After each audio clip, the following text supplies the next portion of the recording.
Welcome back. On April 8th, while watching the Savannah Bananas on ESPN Plus, I got to witness a pinch runner, aka the Flash, Flash the Kid, or speed around the bases for the game-winning run. The next day, I got to see that blazing speed in person. I am Grayson Knight, and this is Baseball Podcast Are Fun. My guest is one of the fastest players you'll ever see, Malachi Mitchell. He's an outfielder and pinch running all-star for the wildly popular Savannah Bananas. No more stalling. Let's race to today's guest. Malachi, you're my mom's favorite banana, and she's been wanting me to interview you since we saw you guys last month in person. Thank you for coming on today. How are you? I am doing absolutely wonderful. I just left my travel ball practice. I'm out here in Gainesville, just kind of hanging out, having a good time for these 2 weeks that we have off. And I decided I'd jump on here with you guys. Can you tell our listeners where you grew up and your introduction to baseball?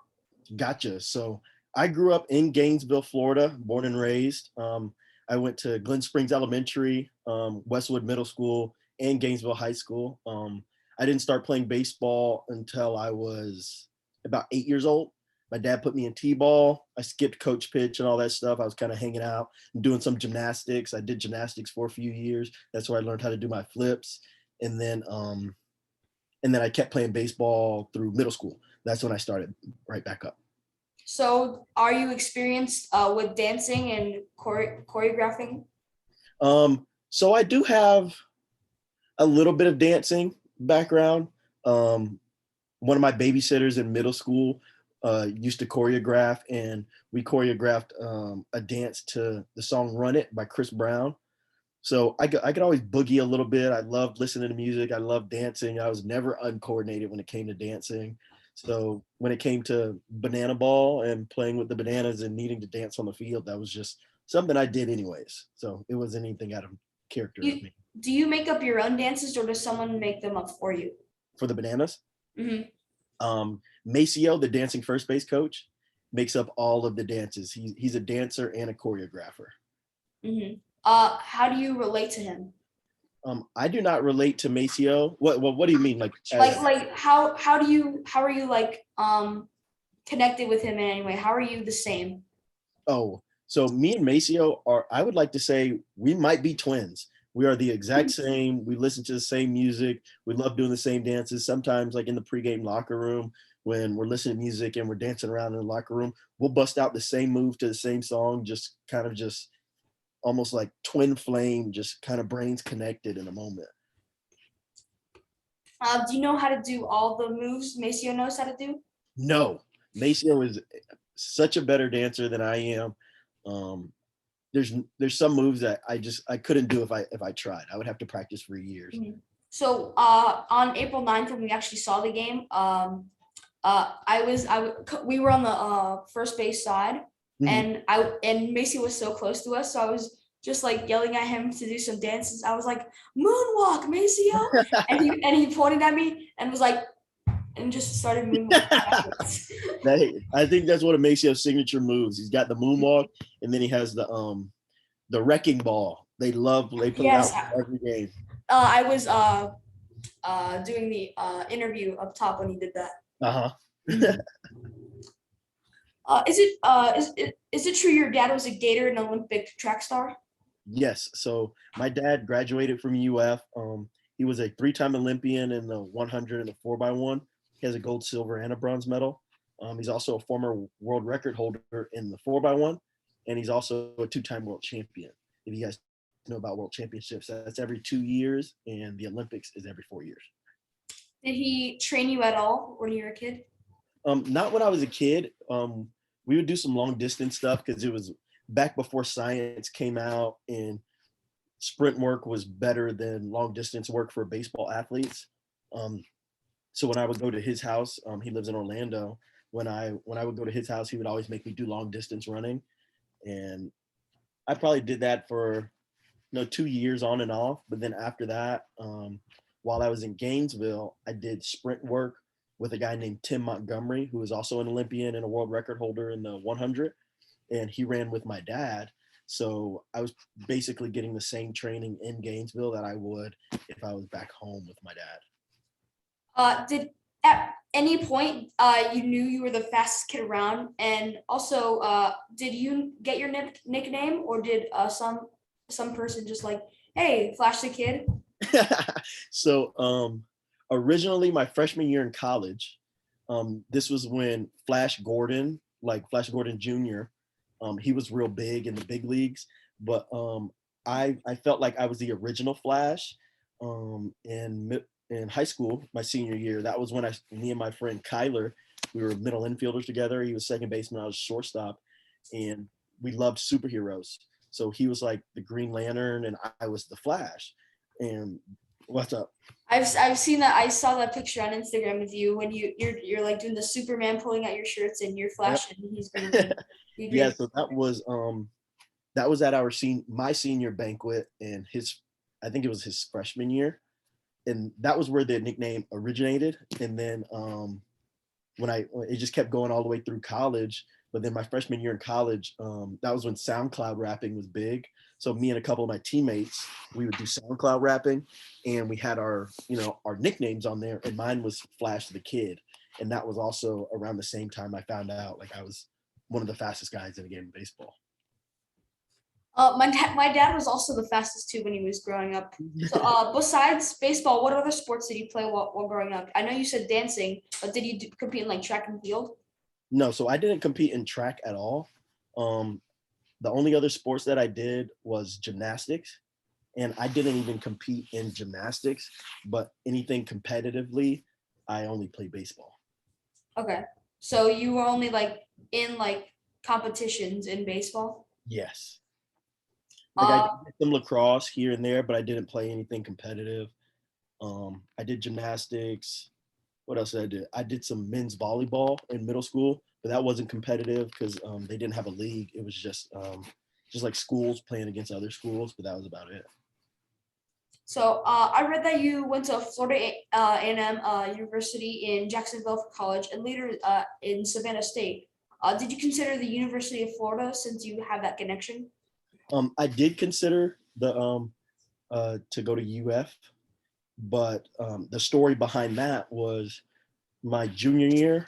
Well, it might have been my senior. I can't really remember. Have you ever heard of a baseball team called the Orlando Scorpions? No, I'm not. Yes, so they are a travel ball team out of Orlando, and they're like a super big travel ball team. Back then was when they had guys like, who's the shortstop for the Braves right now? No, Dansby. Yes, back then they had Dansby playing with them. Mm-hmm. So they had a big tryout, and so I decided to go to their tryout and just see if I could make the team. And they were going to have a bunch of scouts there and things like that. I ran a good 60, things like that, but it just so happened that the UF coach was there.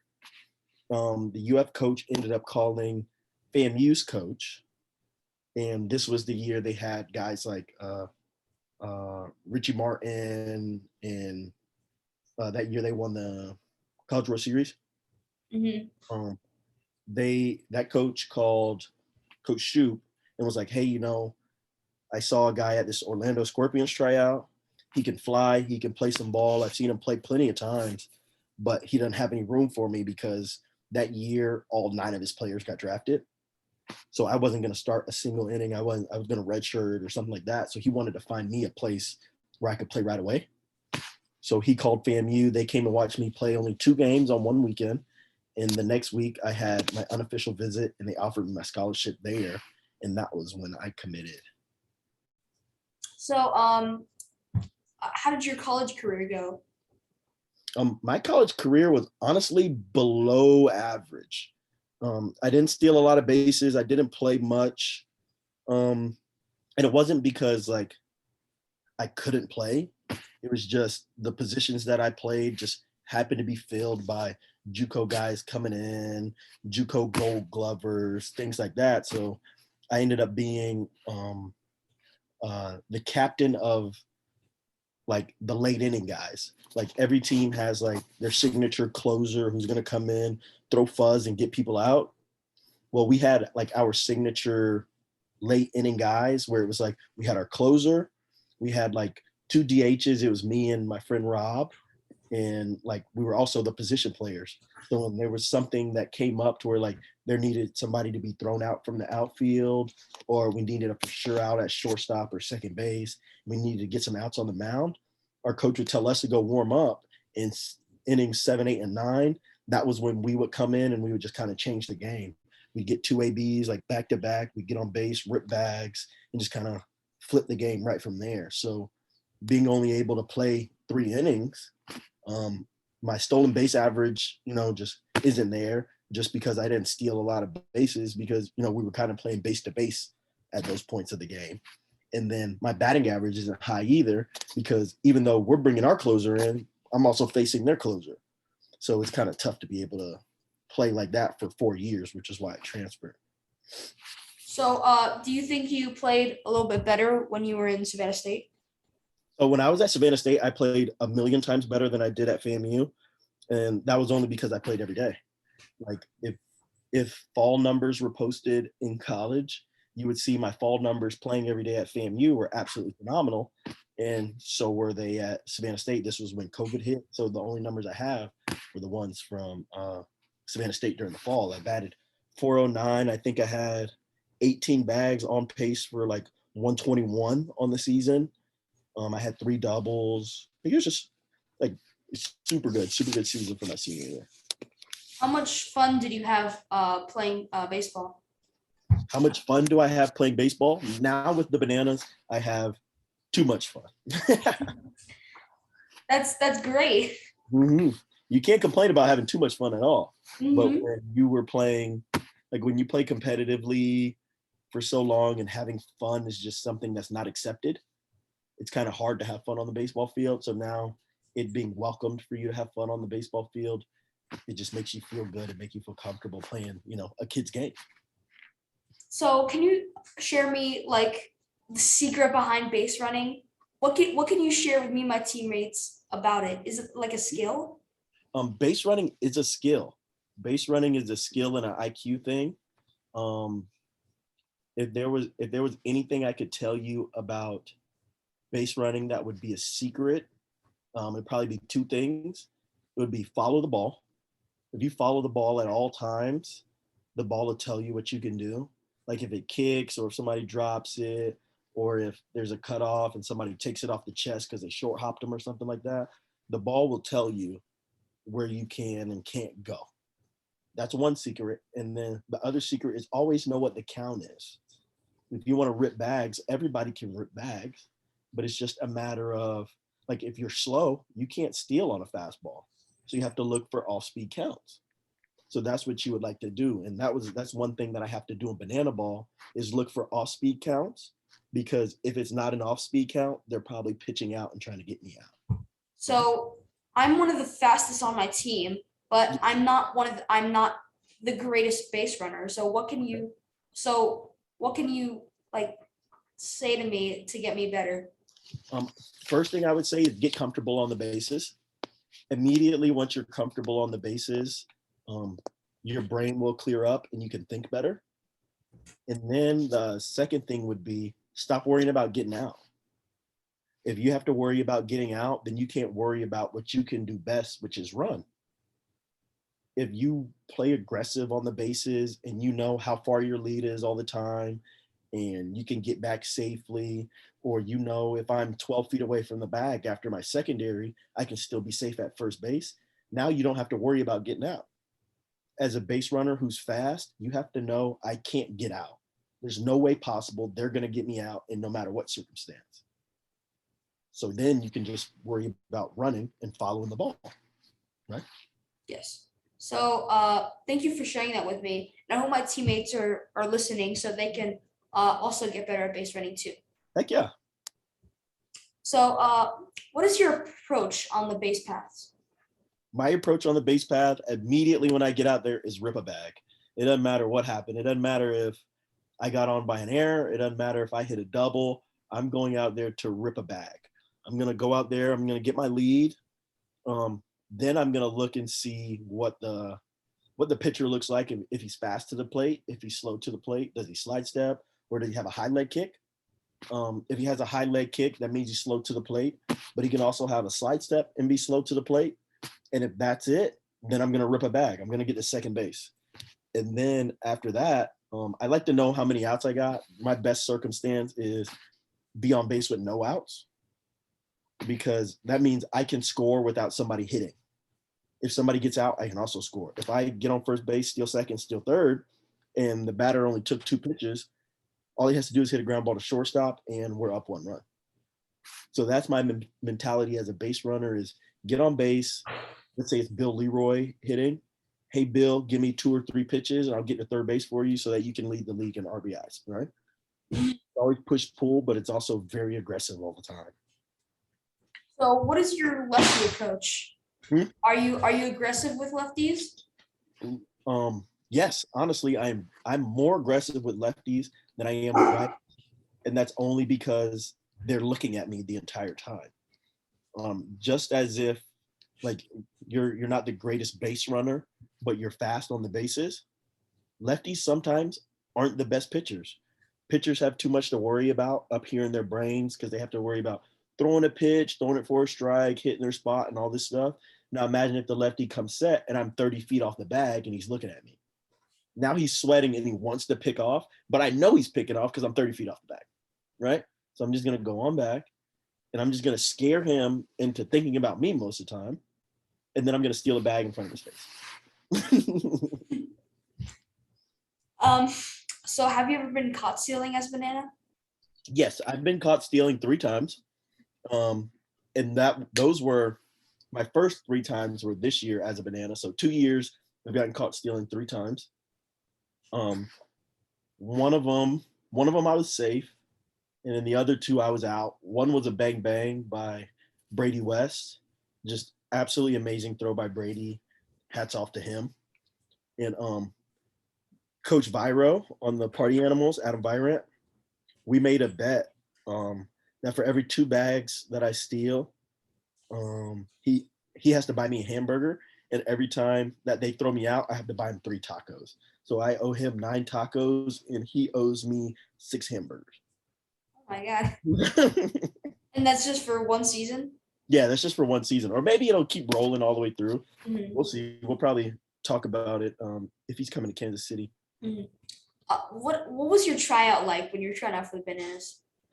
So the tryout was very loose and very fun for me, only because I've been there and I knew what I was expecting when I was getting into it. So when we were trying to rob home runs and things like that, I was just trying to do stuff that hadn't been seen before. I didn't rob many home runs because I was playing around too much. I think I robbed like 2 of them. But then once we got into all the trick plays with the pop-ups for fungos, that's when I started doing my flips and catching the ball. So whenever they hit the ball, I do a flip and then I catch it and throw it back in. Mm-hmm. Were you there for the dance tryout? The dance tryout. Where they recently had they had like a dance off at a tryout. Oh, so that was at the tryout. That was like one of the first things we did. I think it was I think we did Hey Baby. They split us up into 2 teams and we did Hey Baby dances and see who could do Hey Baby the best. So I was there for that. I think I was in the middle of the pack or something like that. I bet you were the fastest guy there, right? Oh, 100%. I'm always the fastest guy there. Mm-hmm. Is it weird that Bill Roy is the second fastest? Well, the second most stolen bases. Yes, so that surprised me. Out of everybody on the team, Bill Leroy is chasing me. When I was doing the interview in the booth, you were tied with him because I remember you had to go back to first. Yeah, and then you beat the record again. Yeah, so I played with Bill in the Breakfast Bowl, and Bill stole a couple of bags in the Breakfast Bowl. We played like 7 games, but it wasn't anywhere close to how many bags I was stealing.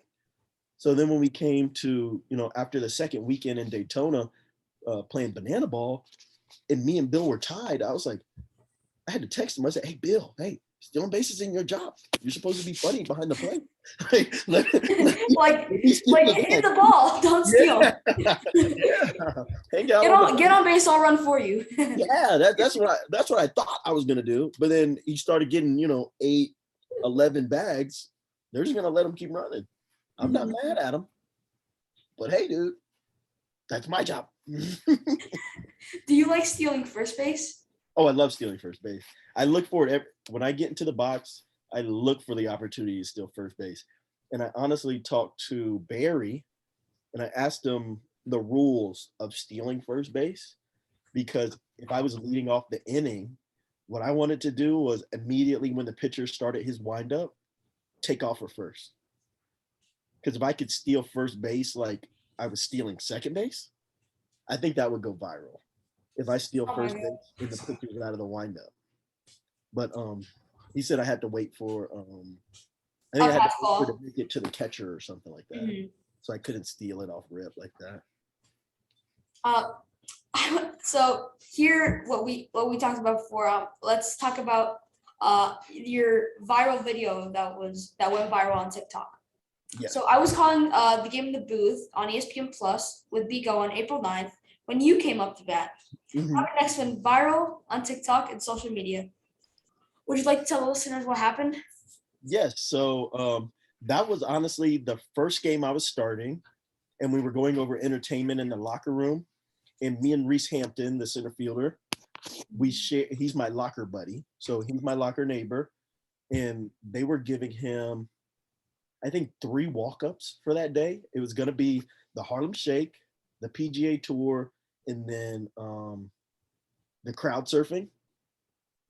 Okay. And Reese said he wasn't going to be able to focus doing that. He's like, he's not going to get one real AB. And he's like, Malachi, since you're starting, do you want to do the Harlem Shake because you don't have a walk up? And I said, dude, yeah, give it to me. I'll do the Harlem Shake. Let's go. So it wasn't even my walk up originally. It was going to be Reese's 3 walk ups for the day because he was leading off the game. So then after that, they tried to tell me we were going to do it for my second AB, which is going to be at night. But I told them it's not for sure that I get a second AB because if we win the game in 5 innings, then the game's over, right? So I said, why don't we do it my first AB?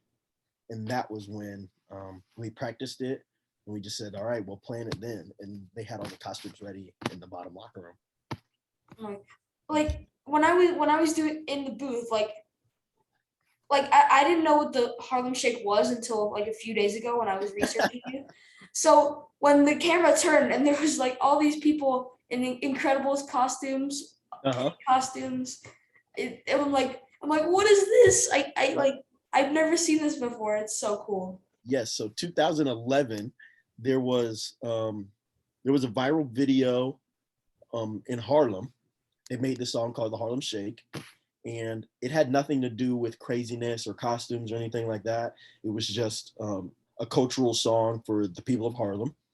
And then I think it got out and people started, I think I don't remember who it was, but they took the song and they made it almost like it was just one dude in a room, like doing homework or something like that. And the song's playing. And then immediately when it says do the Harlem Shake, 30 people flood the room in costumes going absolutely insane. And it kind of blew up. It was all on YouTube and Twitter, Instagram, Vine, if you remember Vine. But it was going crazy then, and we just brought it back.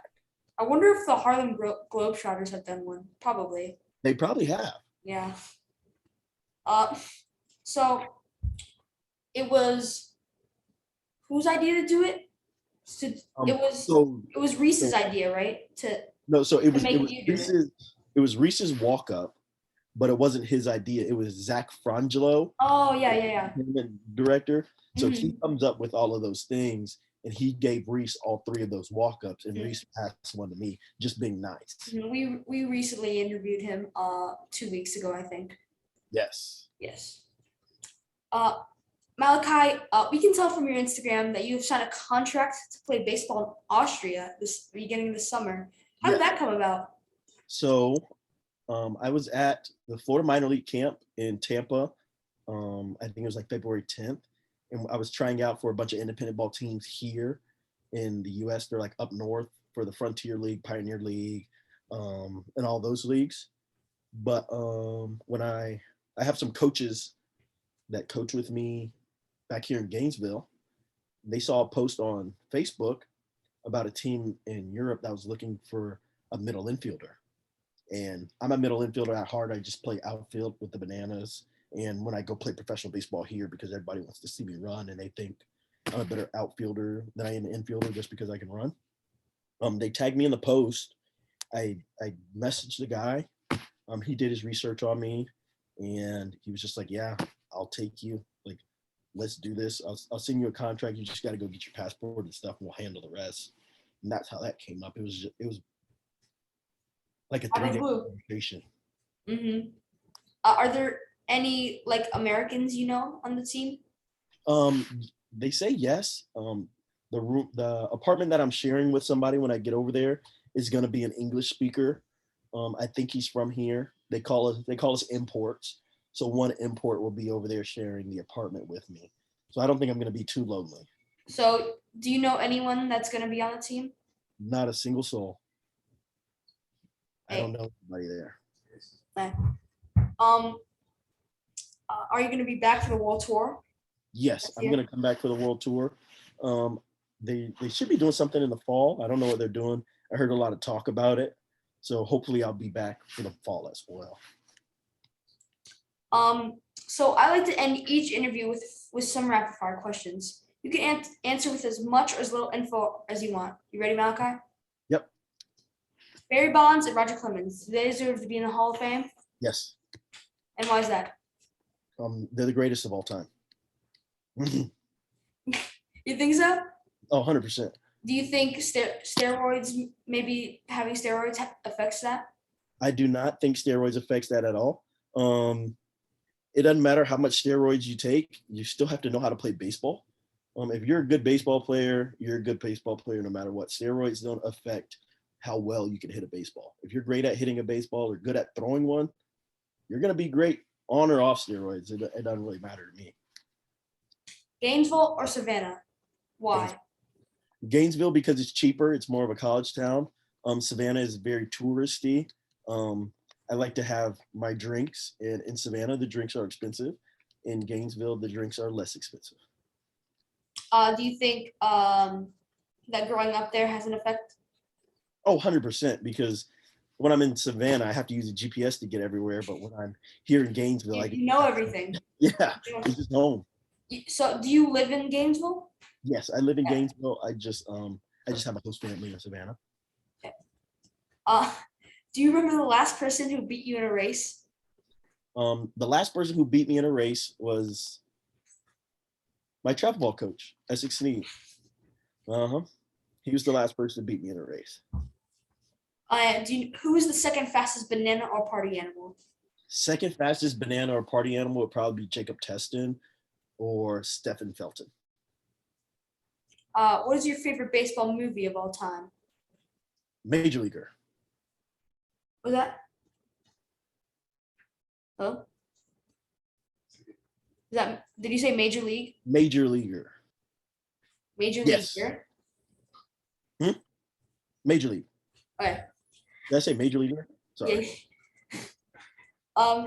Who is your favorite baseball player of all time? Ichiro Suzuki.